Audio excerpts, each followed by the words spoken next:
Ang pag-ibig ay hindi isang kalmadong dagat. Ito ay isang buhawi na dumarating ng walang pasabi. Tila isang magnanakaw sa gitna ng kabilugan ng buwan. Sinasabi nilang ang puso ay isang marupok na banga. Oras na mabitawan ng tadhana. Mabubuo muli. Ngunit may mga lamat na magsisilbing mapa ng nakaraan. Ngunit paano kung ang tadhanang ito ay dumating sa anyo ng isang lalaking amoy alak at may ngiting mas maliwanag pa sa sikat ng araw sa Visayas?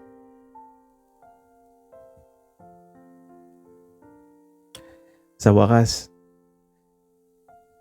21 na ako. Sa aming baryo sa Leyte, kapag umabot ka na sa edad na ito, dapat ay marunong ka na mamalakaya ng isda o kaya naman may asawa na. Pero ako, eto, tagahugas ng baso sa sarili kong birthday party habang ang mga tito ko ay halos mabulag na sa kalasingan sa tuba.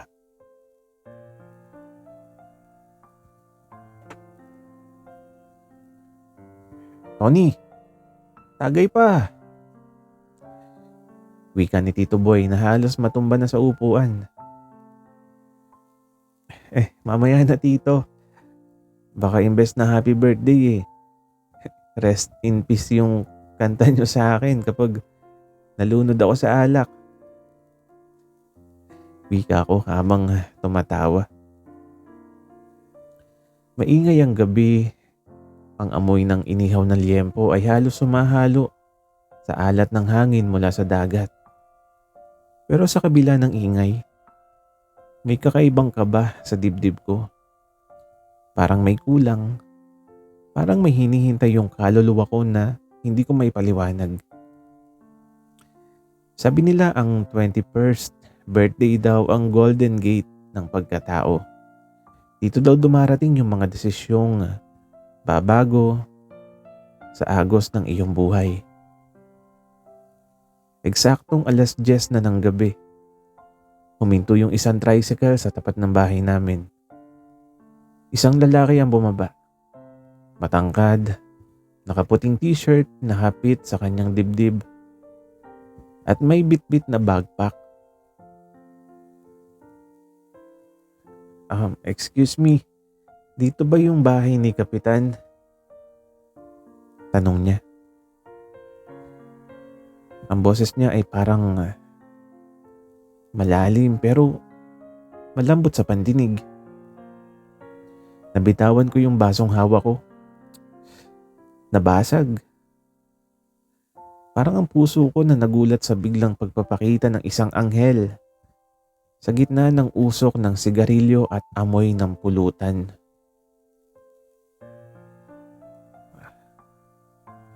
Apo ako ni Kapitan.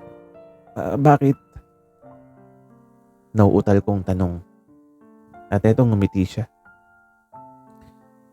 Ako si Saldi. Pinsan ako ni Marco, yung katrabaho ng lolo mo sa syudad. Sabi niya, dito muna ako pansamantala habang bakasyon. Tinitigan ko siya mula sa magulong buhok hanggang sa matangos niyang ilong. Sa dilim ng gabi, tila siya lang ang tanging bagay na may liwanag. Pasok ka, birthday ko ngayon. Saktong-sakto yung dating mo. Sabi ko. Sinusubukang ibalik yung poise ko kahit yung totoo gusto ko nang mag-split sa kaba. Talaga? Happy birthday, Tony. Sabi niya. Sabay lahad ng kamay. Noong nagdikit yung mga palad namin, parang may kuryenteng gumapang mula sa daliri ko hanggang sa talampakan ko. Doon ko naramdaman ang unang tikim ng tadhana. Hindi ito matamis na parang cake. Ito ay maanghang, nakakahilo, at nakakatunaw ng tuhod. Sa 21 kong taon, ngayon lang ako nakakita ng bisitang hindi ko na gustong paalisin.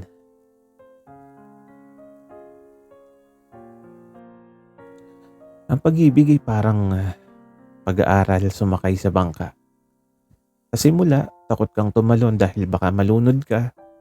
Ngunit kapag naramdaman mo na yung indayog ng alon, mapagtatanto mong mas masarap palang sumugal sa ilalim kaysa manatili sa pangpang na tuyo ang damdamin. Kinabukasan, maagang nabulabog ang tulog ko. Hindi dahil sa tilaok ng manok, kundi dahil sa amoy ng sabon na galing sa banyo. Paglabas ni Saldi, nakashort lang siya na may tuwalya sa balikat. Munti ko nang maibuga yung iniinom kong kape.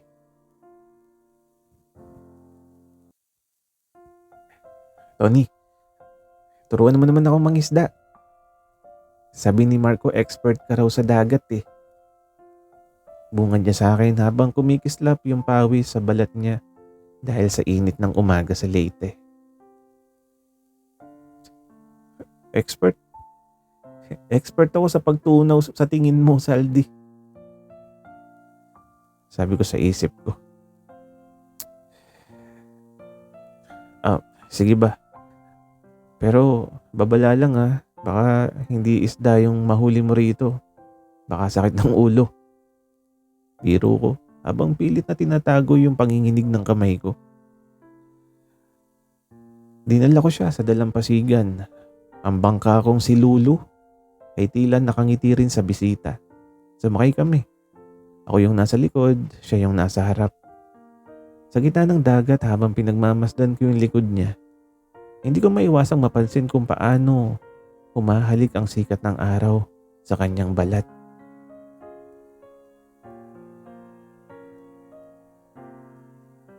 Ganito ang paghawak ng sagwan. Sabi ko, lumapit ako sa likuran niya para itama yung pwesto ng kamay niya.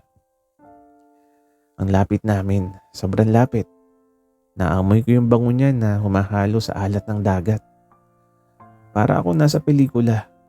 Yung mga slow motion at background music na kanta ni Moira. Ganito ba? At eto lumingon siya sa akin. Sobrang bilis ng pagpihit niya. Nagtama yung aming mga mata. At ang dulo ng ilong niya, halos dumikit na sa akin. Oo, ganyan nga. Wika ako. Nakalimutan ko kung paano huminga. At biglang humampas ang isang malakas na alon sa gilid. Dahil sa gulat at dahil na rin sa distraction, nawalan kami ng balanse. At sabay kaming nahulog sa dagat. Pag-ahon, humahalakak si Saldi habang basang-basa ang buhok na hinawi sa noon niya. Ang gwapo niya, nakakainis. Tony, ang galing mo palang guro. Nalunod agad tayo. Tawa niya habang lumalangoy papalapit sa akin. Sa ilalim ng tubig habang pilit naming inaabot ang gilid ng bangka. Humawak yung kamay niya sa bewang ko para itulak ako pataas. Ang init ng palad niya ay parang nag-iwan ng marka sa balat ko.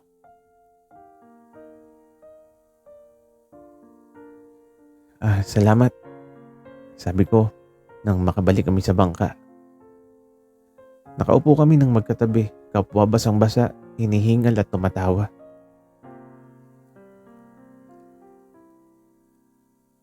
Alam mo, Tony, ngayon lang ako naging ganito kasaya sa labas ng Maynila.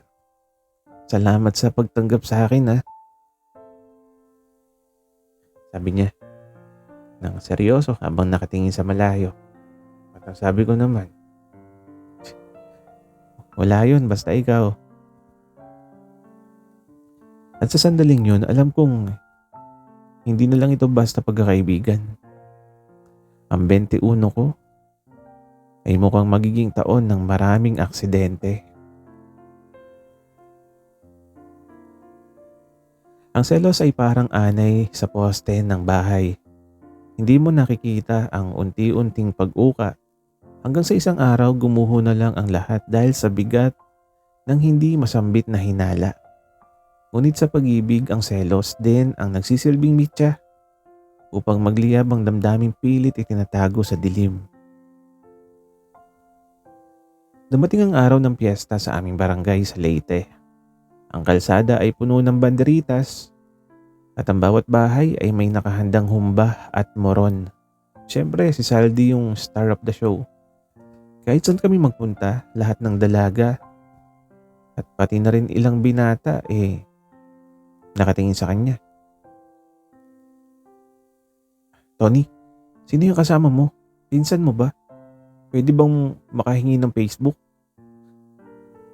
Tanong ng Marites, ang pinaka-chismosa naming kapitbahay. Bisita ko yan, Marites. At bawal yung Facebook sa kanya. Nakadata lang siya. Wika ko habang hinihila si Saldi palayo. At habang naglalakad kami, isang matangkad na lalaki yung lumapit. Si Rico, ang sikat na basketballista sa aming baryo. Saldi, balita ko. Magaling ka mag-shoot. Sali ka sa team namin mamaya, sa exhibition game. Sabi ni Rico sabay akbay kay Saldi. Kumulo yung dugo ko. Bakit kailangan may pag-akbay? At bakit parang komportable si Saldi? Sige ba Rico? Mukhang masaya yan ah. Sagot ni Saldi na may kasama pang kindat sa akin. Tony, cheer mo ako ah. Wika pa niya. Sa court halos mapatid yung litid ko sa pagsigaw tuwing nakakascore si Saldi. Pero ang hindi ko matanggap ay noong matapos ang laro. Si Rico ang nag-abot ng tubig sa kanya at pinunasan pa yung likod niya ng tuwalya. Aba, sumusobra na yung sportsmanship na to ha. Sabi ko sa sarili ko. Nang gabi ring yun, sa gitna ng sayawan sa plaza, ang sikat na kuratsa dance ng Leyte.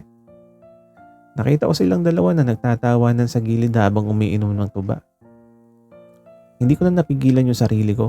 Nilapitan ko sila at hinablot ko yung braso ni Saldi. Lasing ka na, Saldi. Uwi na tayo. Sabi ko sa seryosong tono. Tony, isa pa lang to. Nagkukwentuhan pa kami ni Rico tungkol sa Maynila. Paliwanag ni Saldi. Halatang naguguluhan sa biglang pagbabago ng mood ko. Sabi ko, uwi na tayo. Marami pang lamok sa labas oh. Baka magka-dengue ka. At eto, napakalabo ng dahilan ko pero wala na akong maisip eh. Kaya ito, sa paglalakad namin pa uwi, tahimik lang kami. Ang tanging naririnig ay ang huni ng mga kuliglig at kalansing ng tsinelas namin sa semento.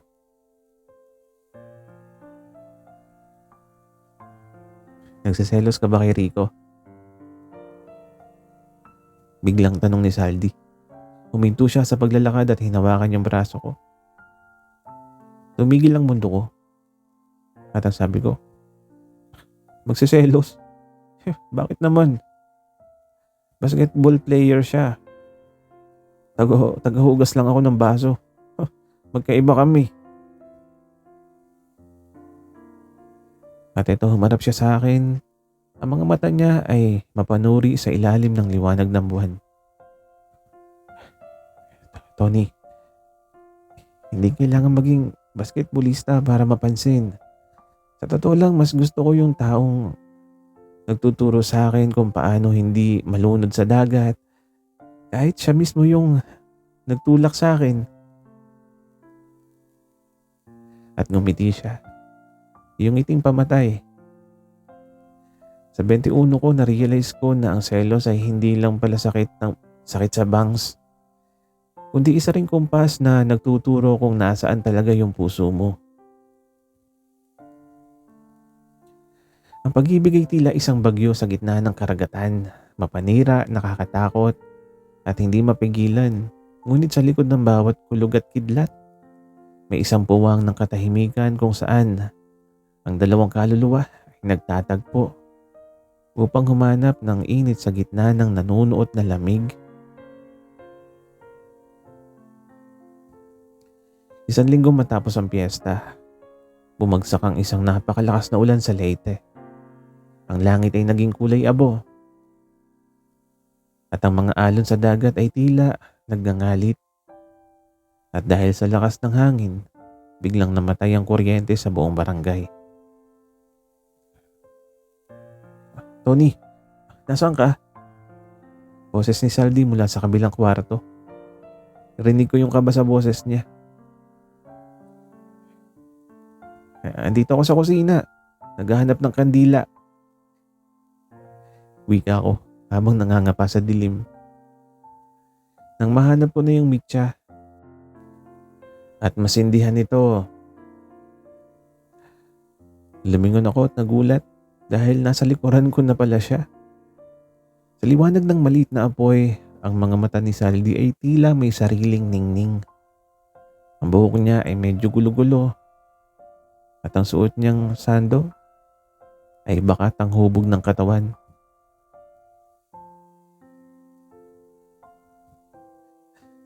"Natatakot ka ba sa dilim?" Biro ko. Kahit na yung totoo ako yung natatakot sa sarili kong nararamdaman. Hindi sa dilim, kundi sa katahimikan. Kapag kasi tahimik, mas naririnig ko yung tibok ng puso ko . Ang lakas. "Tony, sobrang lakas."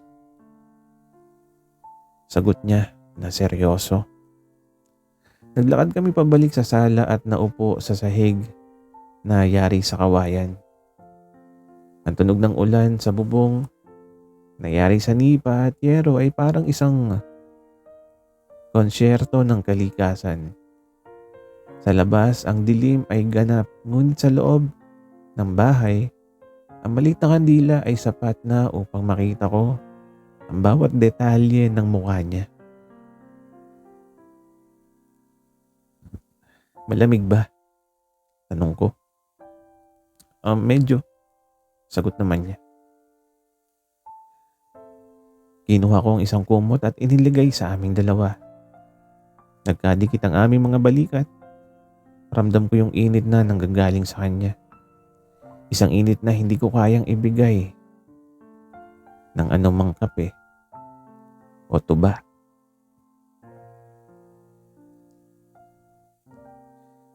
"Saldi, bakit ka ba talaga pumunta dito sa Leyte?"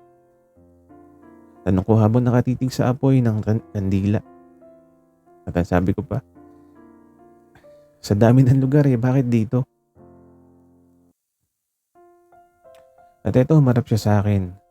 Ang distansya namin ay halos wala na.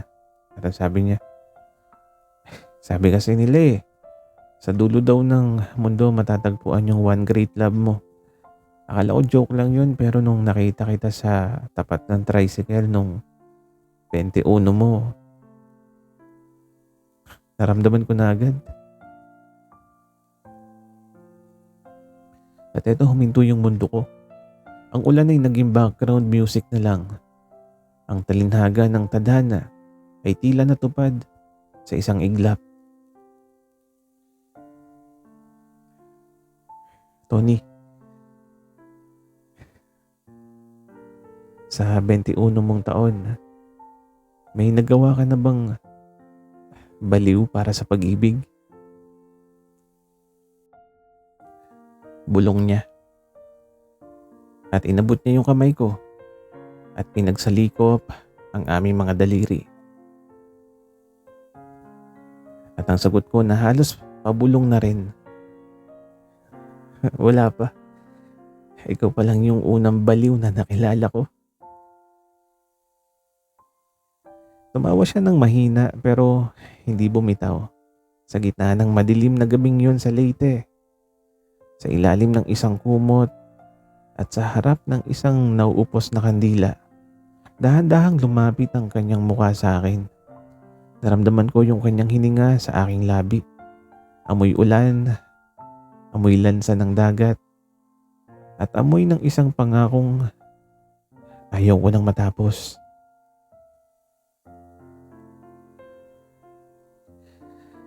Ang pag-ibig ay parang paghahabi ng banig. Bawat hibla ay kailangan dumaan sa hirap.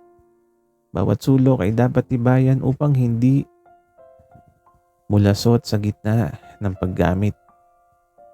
Ngunit yung pinakamasakit na talinaga ng pag-ibig ay ang katotohanan kung gaano mo ito kabilis mabuo sa ilalim ng kulambo. Ay siya ring bilis nitong mabunot kapag ang tadhana na ang humihilas sa kabilang dulo. Sa loob ng aking kwarto, ang kulambo ay nagsilbing sarili naming mundo. Ang tunog ng ulan sa labas ay umupa na. Pinalitan ng masinsing paghinga naming dalawa. Sa ilalim ng manipis na telang yun, walang taga Maynila, walang taga Leyte. Dalawang puso lang na sa wakas nagkatagpo.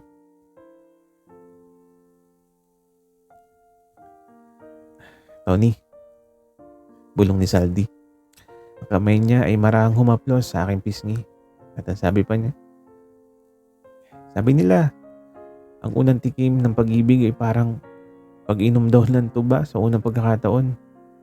Mapait sa simula, mainit sa lalamunan, pero nakakalasing ang tama. Lasing ka na ba? Biro ko. Kahit ang totoo ako yung tila lumulutang sa alon. Lasing na lasing sa'yo. Sagot niya bago niya tuluyang idinikit ang kanyang mga labi sa akin. Iyon ang gabing ang bawat haplos ay may kahulugan. Ang balat niya na dati tinitingnan ko lang mula sa malayo. Ngayon nararamdaman ko na ang init. Sa gitna ng dilim ng Leyte, natagpuan ko ang liwanag na hindi nanggaling sa kuryente kundi sa pag-ibig na akala ko ay sa pelikula ko lang mapapanood. Ngunit ang tadhana, sadyang mapaglaro. Kinabukasan habang nag-aalmusal kami ng pritong danggit at sinangag, isang malakas na katok ang gumising sa aming katahimikan. Si Marco, ang pinsan ni Saldi na nagpadala sa kanya rito, ay tumatawag sa cellphone ni Lolo.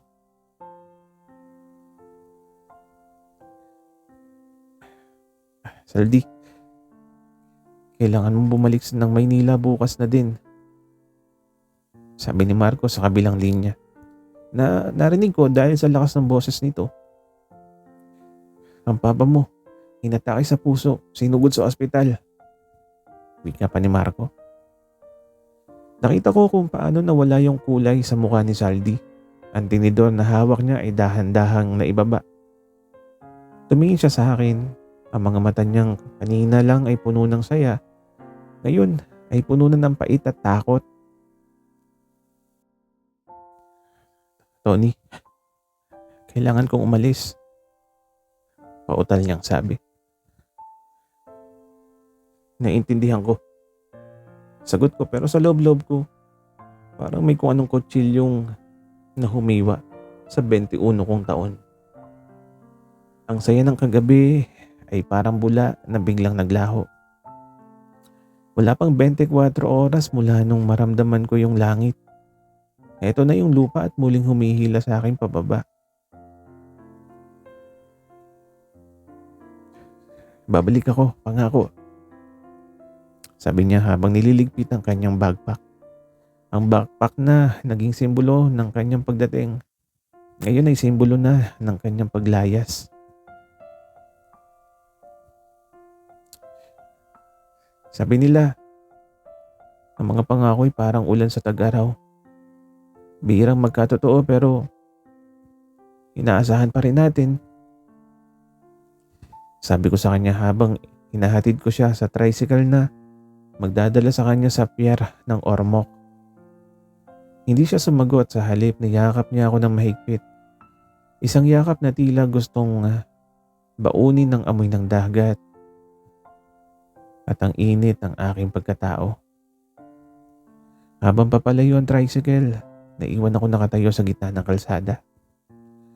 Ang 21 kong buhay ay muling naging madilim at ang dagat ng Leyte ay tila umiiyak kasabay ko.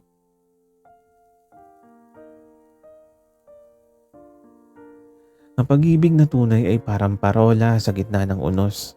Kahit gaano kalakas ang hampas ng alon at kahit gaano kakapal ang hamog ng distansya, ang liwanag nito ay hindi namamatay. Sinasabi nilang ang oras ay magnanakaw. Ngunit para sa pusong tapat, ang bawat segundo ng paghihintay ay dagdag ng tibay sa pundasyon ng pangakong binitiwan sa ilalim ng kulambo. Lumipas ang taon, ang 21 ko ay naging 22. Sa loob ng isang taon na yon, ang tanging ugnayan namin ni Saldi ay ang madadalang na tawag at text. Mahirap ang signal sa aming baryo sa Leyte. Kailangan ko pang umakyat sa itaas ng puno ng mangga para lang masabi ang kamusta ka na at miss na kita. Minsan parang gusto ko nang sumuko. Sabi ni Tito Boy, Tony, ang pag-ibig sa malayo ay parang pag-aabang ng ulan sa gitna ng disyerto, nakakangalay. Pero tuwing maalala ko yung init ng kamay ni Saldi sa ilalim ng ulan, nabubuhayan ako ng loob. Isang hapon habang naglalakad ako sa dalampasigan, bitbit ang aking lambat, may nakita akong pamilyar na bulto ng tao sa malayo. Nakatayo siya sa tapat ng Lulu, ang bangka nating naging saksi sa aming pagkahulog sa dagat.